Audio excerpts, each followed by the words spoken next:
Pero vamos a hablar de patriotismo, vamos a hablar de la fecha patria. No queremos que pase así desapercibida, como si no hubiera sucedido el 9 de julio. 110 años, 210 años. 210 años, gracias, sí. Lea, de nuestra independencia como país. Que en su momento ni siquiera era la independencia como país, no estábamos ni cerca de ser Argentina, pero en particular, quiero hablar, hoy es 11 de julio, mañana es 12 de julio, mañana es el Día de las Heroínas y Mártires de la Independencia de América, desde el año 2007, y se conmemora todos los 12 de julio, esta efeméride, porque fue el nacimiento de me pongo de pie, no lo hago porque me quedaría lejos el micrófono, Teniente Coronel Juana Azurduy de Padilla, que nació en 1780 en esta fecha. Esta efeméride es una efeméride importante porque, primero que nada lo acabo de decir, es una efeméride que existe desde el año 2007, que no es menor.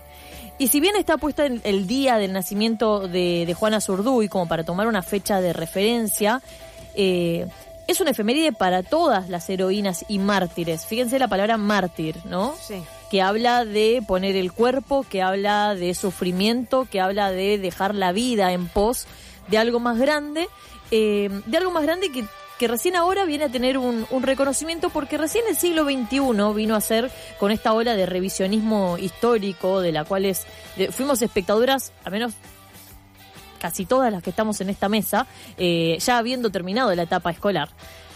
Es decir, ninguno tuvimos la oportunidad, creo, de que nos nombren en un aula a Juana Azurduy, por ejemplo, que hoy las infancias sí las estudian, y eso es algo súper interesante, que tiene que ver con el revisionismo histórico, porque hubieron muchísimas mujeres que participaron de las guerras y de las luchas por la independencia de nuestro territorio.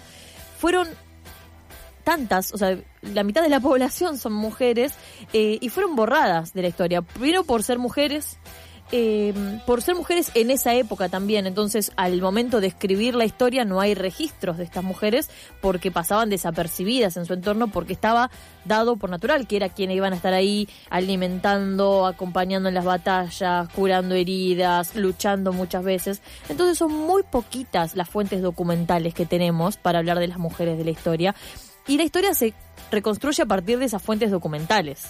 Si buscamos, hay apenas unos poquitos nombres, y que al final esos poquitos nombres sirven para dar cuenta de que en realidad probablemente eran muchas más, y que tenemos suerte de estar hablando de ellas, pero es porque de ellas quedó algún registro, y de cuántas otras habrá que la historia las borró y no sabemos sus nombres. Y es por eso que sus efemérides, hablo en plural porque ahora voy a hacer referencia a otra, en general no son sobre su persona individual, sino que hablan de, todo el colectivo, todas las mujeres de la historia, que tuvieron estos roles fundamentales. ¿Cuáles fueron los roles fundamentales?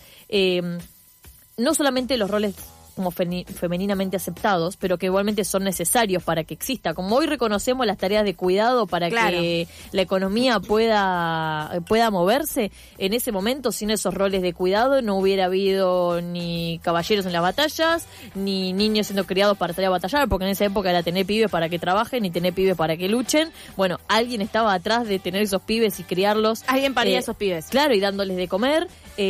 También desde el rol del ejercicio del trabajo sexual, también viajando a la par de los guerreros. Es decir, siempre era habitual en esa época que a la par de los guerreros viajaran sus familias, porque vos no te podías quedar en el pueblo esperando a que vuelva. ¿Cómo te iba a avisar? Por paloma.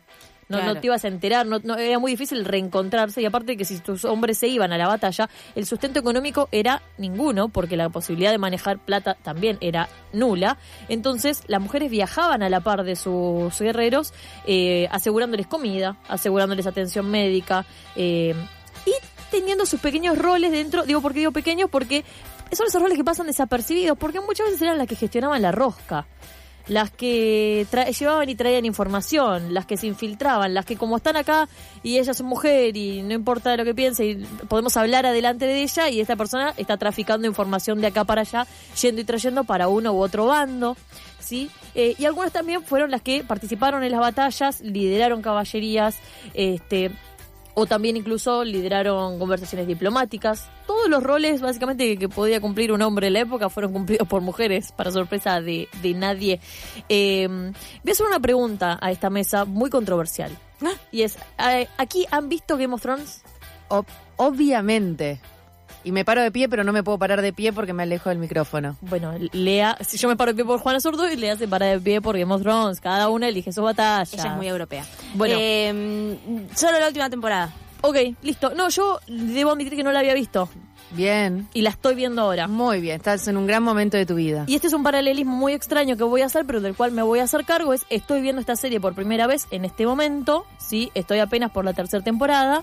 Mientras que yo investigaba, leía y escuchaba muchísimo para hacer esta columna, cuando uno lee cosas que no vio, tiene que utilizar la imaginación para poder visualizarlas en la mente, como sucede con la literatura. Me di cuenta que mi cerebro estaba generando imágenes a partir de lo que había visto en la serie, porque la serie le pone un rol muy interesante a las mujeres. Uh-huh. Esto que mencionaba recién, no un rol, muchos roles. Tenés muchos tipos de personajes femeninos, desde personajes femeninos que se rebelan a los mandatos de género y quieren pelear, desde mujeres que son re rosqueras en la política, otras que son más diplomáticas, otras que quieren ocupar el rol de esposa o de hija.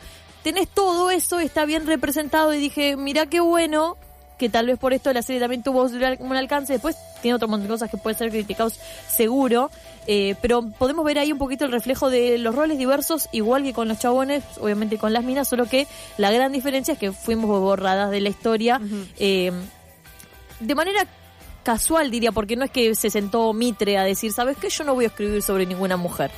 No, era un síntoma de época de que no meritaba escribir sobre ninguna mujer. Mismo es una decisión política, histórica, el hecho de que las mujeres, eso mismo que hicieron, que fue tan valioso, y lo que vos decías, el mismo estar y poder aprovechar estar en esos lugares porque nadie los mira, es lo que termina generando, bueno, nadie te mira, tampoco te va a mirar para reconocerte. Exacto. Entonces tenemos diferentes roles de mujeres, vamos a hablar de algunas específicamente, que tuvieron lugares muy distintos en la historia. Lo que casi siempre compartieron y lo que siempre se ve, y que puedo decir que acá sí hay un punto en común, tiene que ver con la pobreza y la exclusión y la invisibilización después de hacer sus aportes. La mayoría no solamente fueron olvidadas por la historia moderna, digamos, en el siglo XX, no fueron estudiadas, sino que si en esa época ser longeva representaba llegar a los 80 años y pudieron estar muy activas entre los 20 y los 40, después tuvieron 40 años de olvido, 40 años de pobreza, y murieron aisladas, murieron excluidas, murieron muy pobres, y ese es el caso de la mayoría de estas mujeres, que honestamente que es algo que yo lo pensaba y lo racionalizaba de esta manera, y digo, qué triste. Durante la primera cuarto de su vida estaban creciendo, la estaban casando para tener los pibes. Después hicieron un montón de aportes fundamentales, y la segunda mitad de su vida, donde ya no tenían ese valor fértil para la sociedad en esa época, donde ya habían puesto el cuerpo, habían puesto a sus seres queridos, porque la mayoría en esas luchas enviudó y demás, bueno, murieron olvidadas, y recién hoy, tantísimos años después, se les empieza a dar un lugar en la historia para al menos nombrarlas. En esta historia que ya decimos, sabemos que es blanca, sabemos que es masculina, porque es la manera en la que se representaba. Entonces, ¿qué mujeres estudiamos en la escuela? Nosotras, las pibas que fuimos a la escuela. Mariquita Sánchez de Thompson. Mariquita Sánchez de Thompson, que la reconocimos, ¿por qué? Porque fue la primera que cantó el himno, nos dijeron, ¿no? Se tocó, o en su casa se compuso el himno, algo así. Y en su casa se tocó el himno por primera vez. Rosquera, yo me imagino esa rosquera. Hoy decimos rosquera, cuando la estudiamos era, bueno, la que puso la casa. Claro. ¿no? Lo que puede hacer una mina, poner la casa. Piano. Tal cual. ¿Quién más? La hija de San Martín. Remedios de escalada, Porque escalada. asumo que todas estudiamos los 10 mandamientos de San Martín, que era para su hija Merceditas. Entonces de repente todas las pibas es como, mirá lo que decía el Libertador a su hija. Entonces todas siempre, incluso desde el estudio, el rol de hijas, el rol de esposas, el rol de la que pone la casa, el rol de la que pone la mesa. Y recién hoy las pibas pueden crecer estudiando, así como estudian a General San Martín, a personas como, por ejemplo, Juana Zurduy, que es la que mencionaba al principio, que le da el nombre a la fecha. Juana, ¿por qué la olvidamos en la historia argentina? Primero que nada, porque la historia argentina. Alguien dijo que vamos a hablar solo de las cuestiones que están en nuestros límites que imaginamos, y Juana nació en Chuquisaca, que hoy es Sucre, que en ese momento era parte del virreinato de la Plata, pumba, pero que sería territorio de Bolivia hoy. Entonces, durante muchísimos años quedó por fuera de nuestra manera de ver la historia y de poder asimilarla como una patriota argentina, porque era boliviana, en primer lugar. Ella hablaba aymara, hablaba quechua, aprendió a cabalgar, que era algo que la mayoría de las mujeres de la época no podía o no sabía cabalgar como hombres, le enseñó su padre a cabalgar, y tuvo algunas de estas habilidades y destrezas que aprendió gracias al lugar que le dio su padre, porque al final también es reconocer que muchas de estas mujeres tuvieron los roles que tuvieron gracias a las personas que tuvieron al lado, que les permitieron, porque en una época en la que no te lo permitían y te tenías que hacer el espacio y después te tenías que bancar solita. Era mestiza, era descendiente de incas y luchó junto a Manuel de Padilla, que fue su esposo, en muchísimas batallas. Es una larga historia, no vamos a hacer un super perfil de Juana Zurduy en este día, pero sí podemos decir que hay algunas razones por las cuales sabemos que esto sucedió y son estas pequeñas fuentes documentales, ¿sí?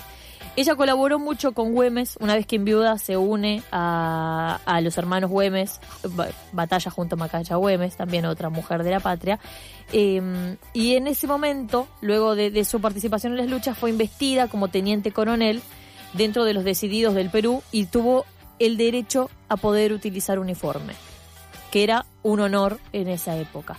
Ese decreto fue firmado por Pueyrredón en 1816, que Belgrano tuvo que hacerlo efectivo y Belgrano tenía que entregarle el sable que le permitía justamente tener ese rol de teniente coronel, y él decide darle su propio sable, que es el que lo había acompañado a él en Salta y en Tucumán durante todo el éxodo jujeño, y él es quien la nombra y hace efectiva esa nombración y le da su sable. Ahí tenemos un registro de que Juana Zurduy efectivamente existió, porque todo lo demás que existe y se habla es mucho mito, es mitología. ¿Y dónde quedó ese registro? Porque yo pienso, ¿de dónde? O sea, ¿por qué lo borraron, no primero, y después de dónde pudieron tomarlo? Hay una carta de Manuel Belgrano a Juana Zurduy, que es fecha de octubre de 1816, donde hay un fragmento donde él describe justamente que le reconoce las acciones heroicas, que dice, acciones heroicas nada comunes a su sexo. Sí, Mirá. porque justamente Juana Zurduy, algo que se le reconociera, que al final era casi un chabón. Claro, ¿No? A ojos de la masculinidad de la época es como, mirá, una mina que puede hacer lo que pueden hacer los hombres. Parece chabón. Que para ser reconocida como tal y para poder tener ese rol heroico tuvo que tomar un montón de esas, y de hecho cuando vemos las imágenes de Juana Zurduy efectivamente con uniforme, está de una forma muy masculina, y sin embargo ella era muy reconocida por los pueblos originarios, dije que hablaba aymara, que hablaba quechua. Ella lideró junto con su esposo a los leales, que eran hombres entre cholos e indígenas, y después lideró a las amazonas, que era un cuerpo de caballería de mujeres de amazonas a caballo, porque ella utilizaba siempre su trenza larga, su pollera, su poncho, que eran vestimentas habituales de las mujeres indígenas. Entonces ella tenía un profundo respeto y reconocimiento por parte de toda la población indígena del territorio, y que es lo que hizo que también que la acompañen a las batallas.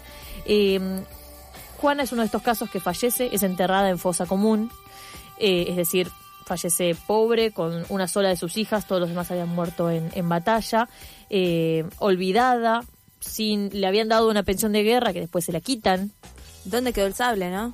Anda a saber dónde quedó el sable, y muchos años después es que sus restos se extraen de esa fosa común, están hoy en la Casa de la Libertad en Sucre, y recién en el siglo XXI, recordarán, el momento que se decide poner la estatua frente al CCK, el Palacio de Libertad, el ex Correo, como le quiera llamar, y sacar de ahí a Cristóbal Colón y toda la discusión que hubo alrededor, pero hoy es el monumento de cobre más grande que hay de esas dimensiones y pesado en Argentina, y es para una mujer que es Juana Zurduy, que está justamente ahí custodiando el límite entre la Casa Rosada y Puerto Madero con su sable y luchando.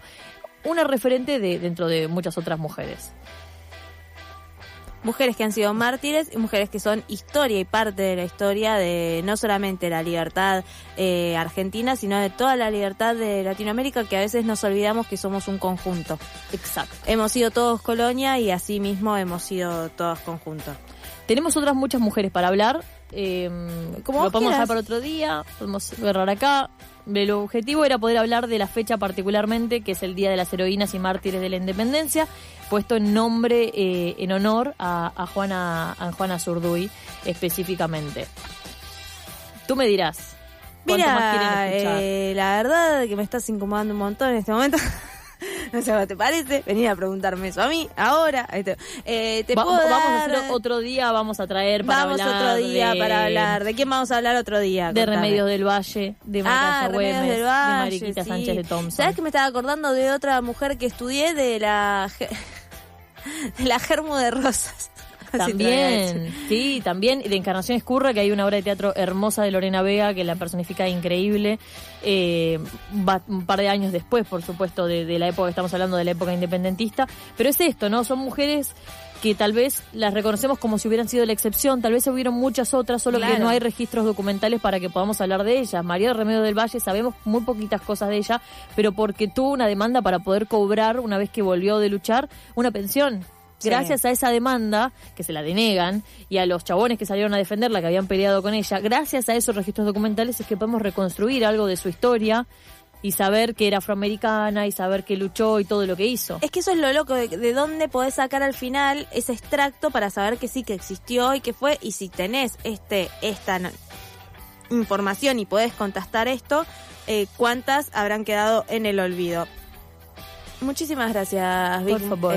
Como siempre, muy interesante. Esperamos volver a seguir introduciéndonos en la historia de estas heroínas que a veces se han dejado pasar. Ahora vamos a escuchar Melancolía de Mon Laferte.